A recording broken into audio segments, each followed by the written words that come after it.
Hey, this is Derrik Jordan. Welcome to the World Fusion Show, where we bring you the leading innovators in world fusion music.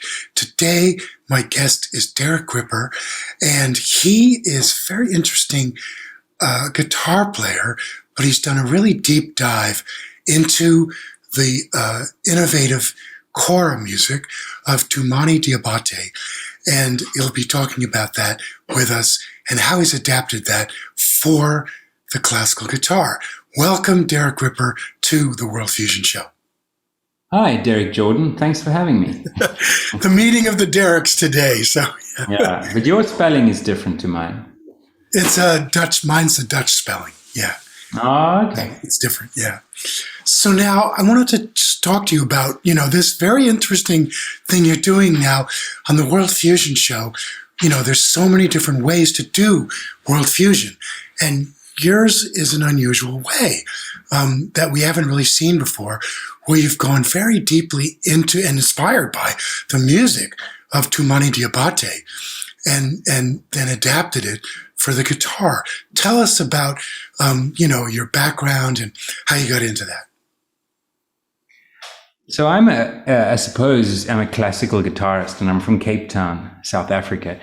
I found myself at an early age, leaving university with a degree in classical guitar and an interest in all music that wasn't classical guitar music.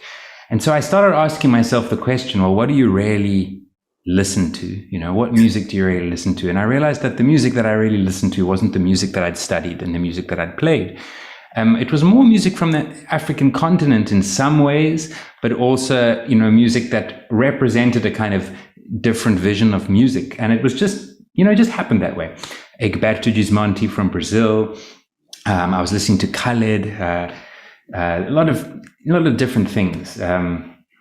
Where's Khaled from? He's from, he's a Rai musician. I've gone blank on where he's from. Cheb Khaled. In Algeria, yeah. Yeah, Algeria, of course, Algerian Rai. Yeah, so it's been a while. I must listen to him again. But that was what I was listening to. This is, late 90s. And then I came across a record by Toumani Diabaté, who I'd never heard of before. If you live in South Africa, you don't see a kora. And I was just blown away because it felt to me like this was Bach, but this was also the music that I listened to. And so that became an album that I listened to nonstop for a decade. And so to answer your question, the fusion comes about when I made a change in my mind, when I stopped thinking of Toumani like he talks about himself. He's a griot, it's a traditional musician, a hereditary musician, passes down this tradition of music over generations. Also, he's an improviser. His innovation in kora music was to play the bass line, play the accompaniment, and improvise on top. If you're thinking of him like that, it's a little bit like listening to Keith Jarrett. You wouldn't listen to Keith Jarrett and then think, oh, I'm going to transcribe the whole piece and learn it. That would be anathema to the whole spirit of his music. But I just thought one day, hey, maybe Toumani is a composer in my world. And then all that was required was for me to be able to find some way to represent what he was doing on paper and then to become an interpreter of that score. So my beginning in this fusion project, as you call it, was as an interpreter, which is what all classical musicians essentially are doing. We're interpreting texts. And my text was a recording as opposed to a written text. Yeah. And of course, if Bach had had access to a reel-to-reel machine, we'd probably be transcribing his recordings too. It's just that his mode of recording was the written hand. That's right. Now, I'd love to go to our first video, and this is a TED Talk that you did where you explain quite nicely the detail, how you go about adapting Toumani's music to the guitar. Tell us just quickly about that. Yeah, the TED Talk was a few years ago. It was the TEDx Cape Town, and I think we get coached a little bit for the TED Talk. So I worked with someone, and we really found a way to tell the story of how these translations came about in the clearest possible way. So I hope it does that. I think it does very well. Let's go to the video right now. So I'm going to talk to you about the meeting point of two very different traditions. The one is the Western classical music tradition, which is a written tradition, which is based around a group of works which are obviously continually expanding by composers, which are then interpreted through the written score by a multitude of performers. So you can have one particular composition and you can hear it in many different versions by many different performers. On the other side is the tradition of the griots of West Africa, which is a group of families which pass a musical tradition and a musical repertoire from generation to generation and have done so for hundreds of years. So the music of the griots that I've particularly focused on is the music of the kora. The kora is a 21-string harp. It's made from a large calabash, which is covered in an animal skin. It has a long neck and 21 strings. And it's one of the most beautiful and complex instruments. And the musician whose kora playing I first heard is a griot called Tumani Diabate. And Tumani made an album in 1987 at the age of 21, which completely reinvented kora playing and brought all the elements of the griot's musical tradition, which would normally be played by a group of musicians, all into a single instrument. So single-handedly at this very young age, he invented the solo kora. He calls it simultaneous kora. So in his playing, you hear the three elements of this music. The bass line, which could be something like this, which on the kora would be played by the left hand thumb, because the kora, unlike a guitar, is a harp, so all the strings are just played, by themselves, they're not stopped. So while the left hand thumb continually plays this bass line, the right hand thumb would play the accompaniment, which would then normally be the time when the singer would start to sing, or the second kora player, or whatever other instrument is playing. So what Tumani did was, using the index fingers, which is usually used for the melodic playing, without stopping the original parts, he brought in all the melodic aspects, creating this very beautiful solo music.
All right, we are back with Derrik Ripper, and very cool talk on Tumani Diabate and what he was about and what Derrik did with his music.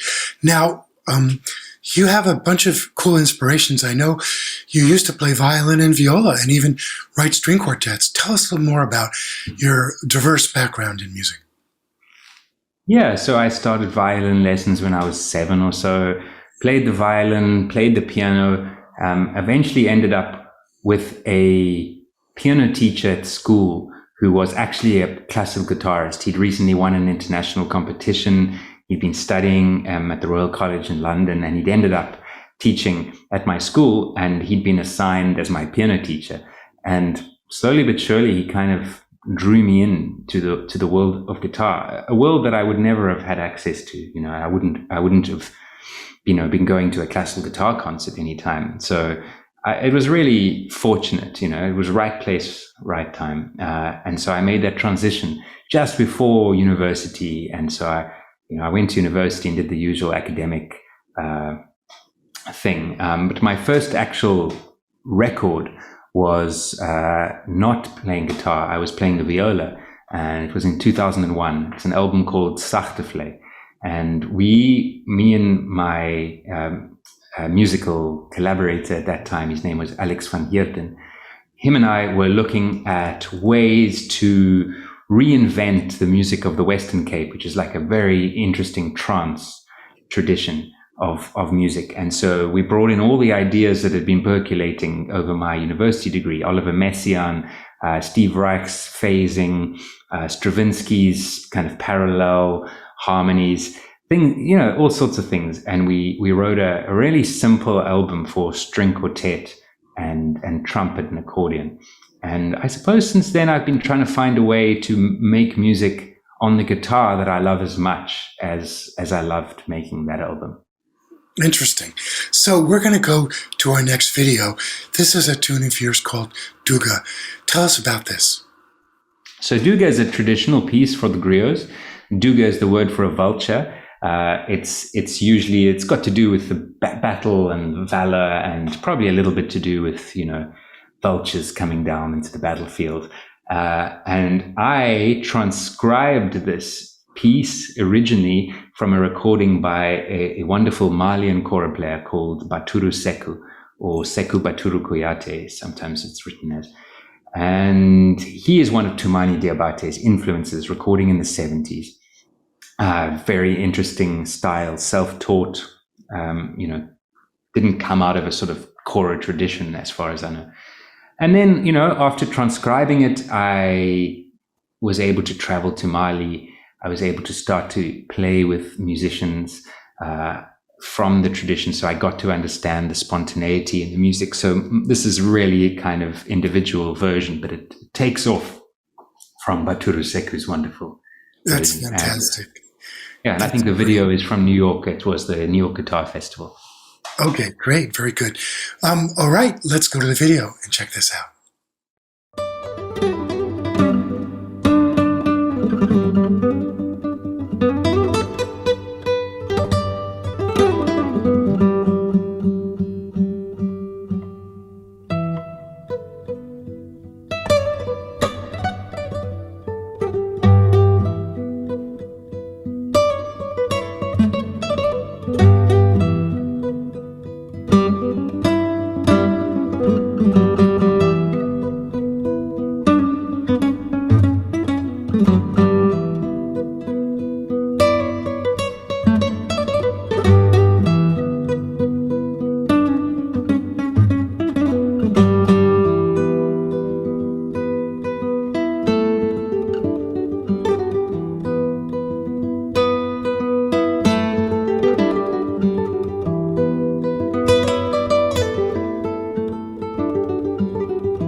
All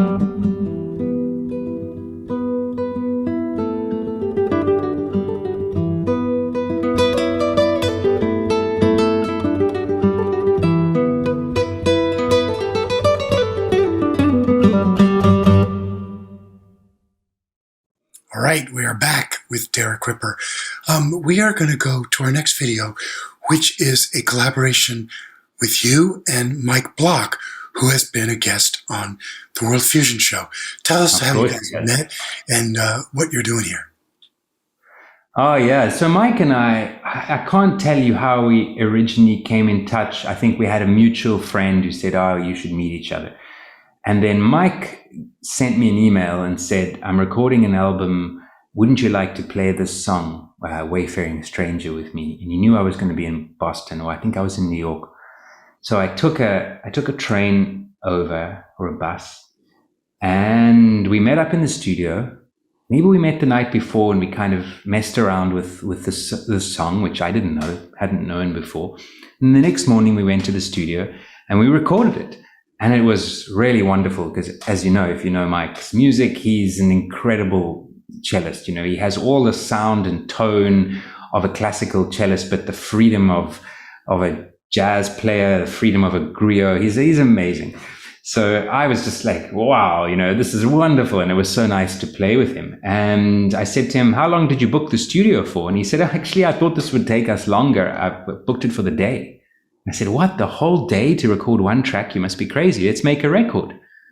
And he said, well, yeah, I suppose we could. And I said, great, I'm going to teach you some pieces. And so I started playing Fall On by Salif Keita, played him the melody.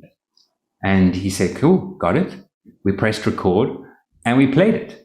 And then I played him another melody. We pressed record and played it. And I think about two hours later, we had a whole record, which we called Saturday Morning in Boston. And it's great. The track that's not on the record because it's on his record, but the track that you're going to hear is from that. Yeah. That's great. This is Wayfaring Stranger, an old traditional tune.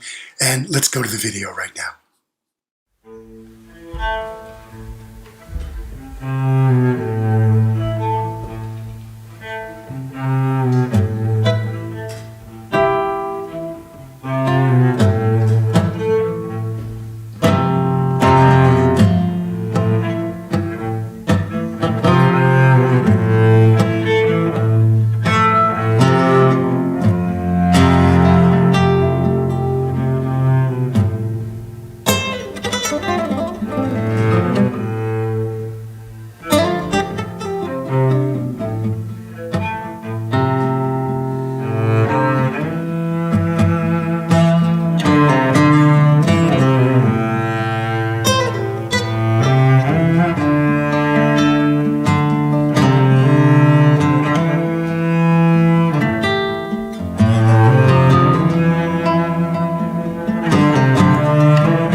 back with Derrik Gripper. Now, Derrik, you're doing really a lot of online classes, subscription classes, teaching guitar. Tell us about that work you're doing. Well, I got back from a tour of Australia as the COVID lockdown began, and I was really on a high. I wanted to keep playing. I'd had an amazing tour, and I was feeling great about playing, and then I was locked in my house. So I started a WhatsApp group and said, I would say on the WhatsApp group, hey, 15 minutes, we're going to play Jarabi. And we go on Zoom, everyone else would mute, and I'd play, and they'd play with me, and we'd play one riff for an hour. And this group grew and grew until, 2-3 years later, it's a group of guitarists from around the world.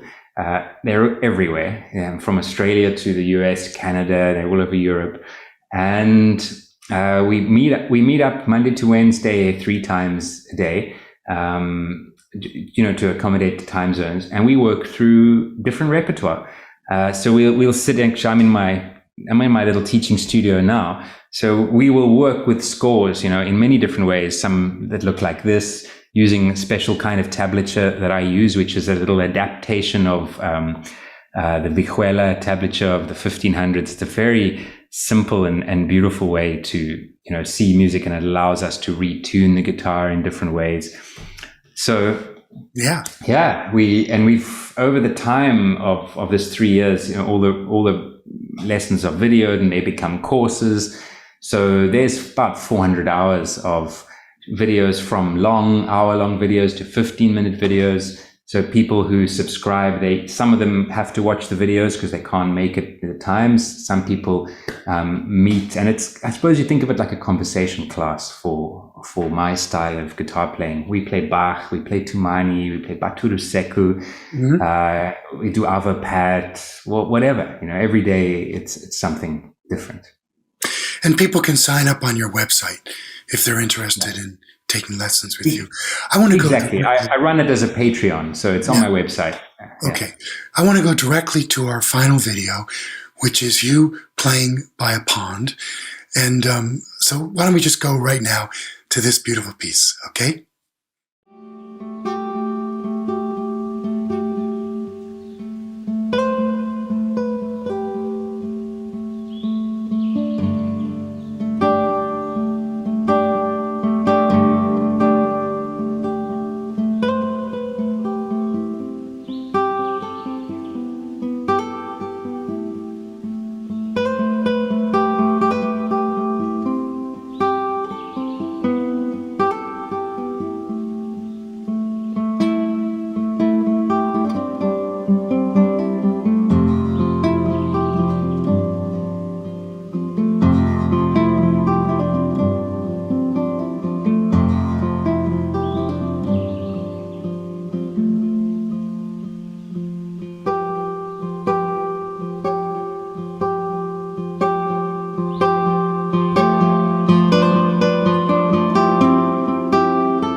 All right, we're back with Derrik Ripper. Derrik, I just want to thank you so much for being our guest today on the World Fusion Show and sharing your really, really incredible music and your incredible approach to absorbing and adapting African music into your own. Yeah, thank you. I think I have to call you DJ, and I'll be DG. Thanks for having me. I'm really pleased to hang out and meet and tell you a little bit what I've been up to. So thanks a lot. Well, thank you so much. Appreciate it. Take care. Thank you. Cheers. Hey, this is Derrik Jordan. Thank you once again for joining us on the World Fusion Show. And it's been just great to have you. And we have so many more amazing shows coming up with fantastic guests from all over the planet. Please tell your friends, help us spread this music everywhere. And I'd like to say thank you to our sponsors, to Mackenzie Family Charitable Trust, to Chris Pratt, Nancy Feinberg, and Ron Dans for your generous support. And also, as we always like to say on the show, think globally, listen locally, and support independent music.